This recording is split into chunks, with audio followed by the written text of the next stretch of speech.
করেছো তাদের হজ আল্লাহ তাআলা কি হবে না, কবুল হবে না। قد تملوا بطوافهم البيت الحرام বাইতুল্লাহ শরীফের মধ্যে হাজার আসওয়াদ যেটা আছে জান্নাতি পাথর, সেটার মধ্যে মানুষ চুমো দেয়। ওই পাথরটা উম্মতের গুনাহ চুষতে কি হয়ে গেছে, অনেক কালো হয়ে গেছে, ছোট হয়ে গেছে। কিছুদিন পর দেখবেন যে বলবে যে এটা বেদা, এটা বেদা করবে। কতগুলো হুজুর বাইরে এসে নামাজের আগে জুমার আগে কবলার জমা তাহিয়াতুল ওযু এই দুহুরের মসজিদে কোনো বড় কোনো কিতাবের মধ্যে নাই। তো বললে তোমার সমস্যা কি? নামাজ যদি কিও করে তোমার সমস্যা কি? বলে কোনো কিতাবে নাই। আর হাদিসের মোল্লা যেগুলো বলে এদিকে কোনো কিতাবে নাই, যেগুলো মানুষ এমনি করে। তেমনি করলে যদি নামাজ পড়লে সওয়াব হয়, সেই নামাজ পড়ার মধ্যে বাধা দেওয়ার তুমি কে? আর আমাদের মধ্যে কতগুলো হুজুর মুসলমান আছে, এরা বুঝে না। এরা বলছে শেখে বলছে আমি আর করবো না, তো শেখে তোমাকে জান্নাতে দিবে নাকি? সে জান্নাতে যাবে, সে জান্নাতের সুগন্ধ হবে কিনা তাতে সন্দেহ আছে। জান্নাত তো দূরের কথা, শেখের কথা হলি সব বন্ধ হয়ে গেছে। ওদের মিলাদ কেমন হবে না, মেজবানও হবে না, মা বাবার বাতিও হবে না, এবং মসজিদে গেলে শুধু 2 রাকাত পড়ে বসে, 2 রাকাতের পরে সালামের পরে আপনারা বলে সেখানে মসজিদ থেকে চলে আসবো কেন? সেখানে তোমার ভুল হতেছে নাকি? আল্লাহর ঘরে আসো, একটু রিল্যাক্সে বসো, ইবাদত করো, বندگی করো, আল্লাহকে ডাকো। আল্লাহর হাবিব বলছেন কোন উম্মত যদি নামাজের নিয়তে, ইবাদতের নিয়তে মসজিদের ভিতর বসেও থাকে, তাকে ইবাদত সওয়াব দেওয়া হবে। সুবহানাল্লাহ। যেখানে বসে থাকলো ইবাদত সওয়াব, সেখানে নামাজ পড়লে কি অবস্থা? ডাবল সওয়াব। আরেক প্রকার লোক আছে জিয়ারতের বিরুদ্ধে, আর জিয়ারত করার জন্য যাইতে হবে না, না নামাজের বিরুদ্ধে হবে। মানুষ কবরে যখন জিয়ারত করে, হাদিস শরীফের মধ্যে আছে তালাবুল ইলম, যারা দ্বীনের জ্ঞান অর্জন করে, দ্বীনের জ্ঞান অর্জন করার জন্য মুরব্বী শর্ত নয়, ছোট শর্ত নয়, যুবক শর্ত নয়, ইয়ং শর্ত নয়, যে কোনো বয়সের ব্যক্তি তালাবুল ইলম হতে পারে, যদি সে দ্বীনের জ্ঞান অর্জন করার মন মানসিকতা থাকে। আমি আজকে নামাজে সালাত মাসালা শেখার জন্য অমুক জায়গায় যাব, আপনি যেখান থেকে আরম্ভ করেছেন শেখার জন্য যাবেন, ওইখান থেকে আপনি তালাবুল ইলম। সুবহানাল্লাহ। আর আপনি যদি কোনো কবরস্থানের মধ্য দিয়ে হেঁটে যান, পাশ দিয়ে হেঁটে যান, আপনার ওসিলায় ওই কবরের 40 দিনের আযাব আল্লাহ পাক কি করে দিয়েছেন। সুবহানাল্লাহ। তো কেউ যদি কবরের পাশে দাঁড়িয়ে করেন তারা মাত্র বহুজন প্রশ্ন করে, তো ওদের মৃত্যু করে না অবস্থান কোরআন শরীফ বিলে ভরণ করতে হবে। ওর সমস্যা কি?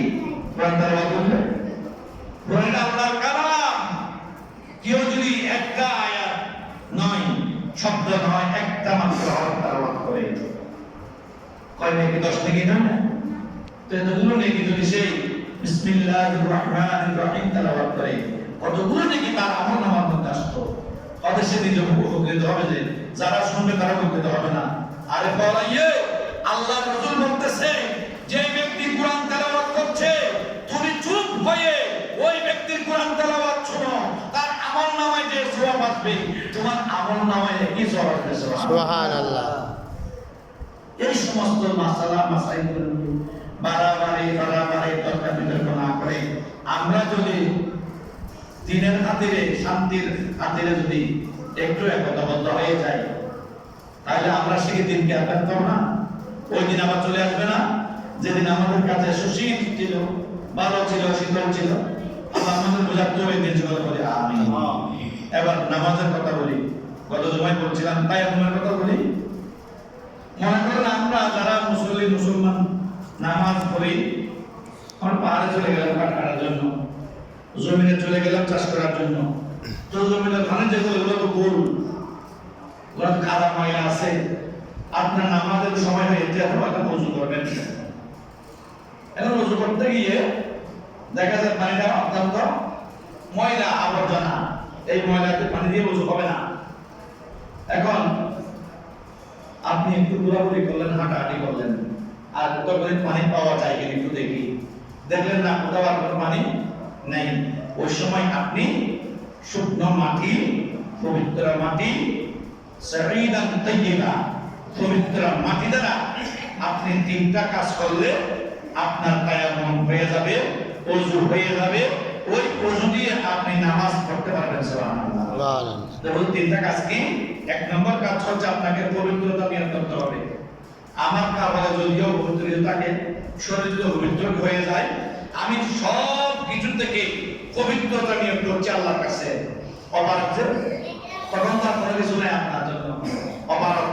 নামাজ তো মাপ নাই, নামাজ মাপ আছে, বলছেন অজুহাত দেয়, ওজু জমির একটু মুড়ি হজর ব্যাগি ময় নামাজ পড়ি না পারে, জামাত শরীর খাবার দরকার নাই, জমির নামাজ পড়িল যেভাবে আসলে ভাবে ওয়াক্ত মতো নামাজ পড়া ফরজ। আমার রাসূল জমিন থেকে চলে যাচ্ছেন, পর্দাটা সরাইলেন, দেখতেছেন সাইয়েদনা আবু বকর সিদ্দিক রাদিয়াল্লাহু তাআলা আনহু ইমামতের জায়নামাজ দাঁড়িয়ে নামাজ আদায় করছেন। আমার নবীর সামনে উপস্থিত হলেন, সিদ্দিক আকবর পিছনে চলে গেলেন। আমার নবী বললেন, না না তুমি সামনে যাও, নামাজ পড়াই দাও। সুবহানাল্লাহ। আর আমাদের যে কোনো ইমামরা বলে, কোন ইমামরা আসতে যাবে পিছনে চলে গেলে আমার নামাজ হয়ে যাবে। নবীর জন্য এটা হাস, সিদ্দিক আকবরের জন্য এটা হাস ছিল। হ্যাঁ, তাই এমন করছেন, ওকে নামাজ পড়ে ফেলবেন। পানি আছে, পানি তোলার কোনো ই নাই, ব্যবস্থা নাই। পানি আছে, ব্যবহার করলে আপনার রোগ বৃদ্ধি পাবে। পানি আছে, কিন্তু সেখানে জীবজন্তুর ভয় আছে। পানি আছে, সেখানে আপনি গেলে শত্রুর ভয় আছে। এমন অবস্থায় আপনাকে শরীয়তের ভিত্তিতে তিনটি কাজ করলে আপনার ইবাদতের উপযোগী হয়ে যাবেন। এক নম্বর হচ্ছে নিয়ত করা, দুই নম্বর হচ্ছে মাটির মধ্যে হাত এভাবে রেখে একটু মাটি লাগাইবেন, বেশি লাগলে একটু জারা ফেলবেন। নুরানির সূরা বলে পাক মাটিতে হাত মারিয়া হাতে হাতে টোকা দিয়া, টোকা মানে ওই বেশি বালি লেগে থাকলে ওটাকে জেরে ফেলার জন্য বলছে টোকা দিয়া। সমস্ত মুখ একবার মাসে করতে হবে। কয়বার? একবার মাসে করতে হবে। কাছেটা শেষ হয়ে গেছে, আরেকবার পাক মাটিতে হাত মেরে হাতে হাতে টোকা দিয়ে, প্রথমে ডান হাত, বাম হাত দিয়ে প্রথমে ডান হাত, এরপর ডান হাত দিয়ে পরে কি বাম হাত। যখন আপনি মাসে করবেন আপনার ওযু হয়ে গেছে, তায়াম্মুম হয়ে গেছে, আপনি আবার নামাজ পড়েন। বরকত করুন। সুবহানাল্লাহ। এখন মনে করেন তায়াম্মুম করে ফেলছেন, যাচ্ছেন নামাজ পড়ার জন্য, সাইন ভাই দূর দিয়ে বলতেছে ওই মানেন আপনার জন্য পানি নিয়ে আসছি। এখন যদি বলেন ওরা নাকি তায়াম্মুম বুঝিয়ে নামাজ পড়ে ফেলাই, বলবো না, তায়াম্মুম করছেন, পানি উপস্থিত, তায়াম্মুম শেষ। এজন্য আমরা বড় বড় আলেমের সামনে বসতে অনেক সময় বলি যে ওযুর সামনে তায়াম্মুমের কোনো প্রয়োজন নাই। যেখানে বড় বড় আলেম বসে সেখানে ছোট ছোট ওযুর কথা বলে না। তাহলে তায়াম্মুম হলো কয়টি? তিনটি। পবিত্রতা নিয়ত করা, পাক মাটিতে হাত মেরে ওই হাত দিয়ে সুন্দর করে মুখমণ্ডল মাসে করা। তিন নম্বর হচ্ছে পাক মাটিতে হাত মেরে প্রথমে বাম হাত দিয়ে ডান হাত মাসে করবেন, এরপরে ডান হাত দিয়ে কোন হাত? বাম হাত মাসে করবেন। আপনার ওযু তায়াম্মুম হয়ে গেছে। এমন অবস্থায় আপনি পাহাড়ে যান, জমিনে যান, বিমানে থাকেন, লঞ্চে থাকেন, যেখানেই থাকেন আপনি নামাজ আদায় করতে পারবেন। বরকত করুন। সুবহানাল্লাহ। এজন্য নিয়ম হচ্ছে ঘরের মধ্যে একটা মাটির দলা, মাটিকে পবিত্র মাটিকে নিয়ে ভিজা মাটিকে দলা করে ফেলবেন, মেখে রুকে দলা করে ওটা বাসায় রেখে দিবেন। এটা লম্বা সময় বের হয়ে গেছে, যাচ্ছেন কোথায়? সিনাম যাচ্ছে না কি বাসের মধ্যে, এখন বাস খুলে দাঁড়াচ্ছে না, আপনি ওইখান থেকে ওটা বের করে তায়াম্মুম করে আপনি নামাজ পড়ে ফেলতে পারবেন। বরকত করুন। সুবহানাল্লাহ। এটা হচ্ছে শরীয়তের নিয়ম। আল্লাহ আমাদের বলে দিবেন। আমি ওয়া দাওয়ানা আলহামদুলিল্লাহি রাব্বিল আলামিন। আসসালামু আলাইকুম।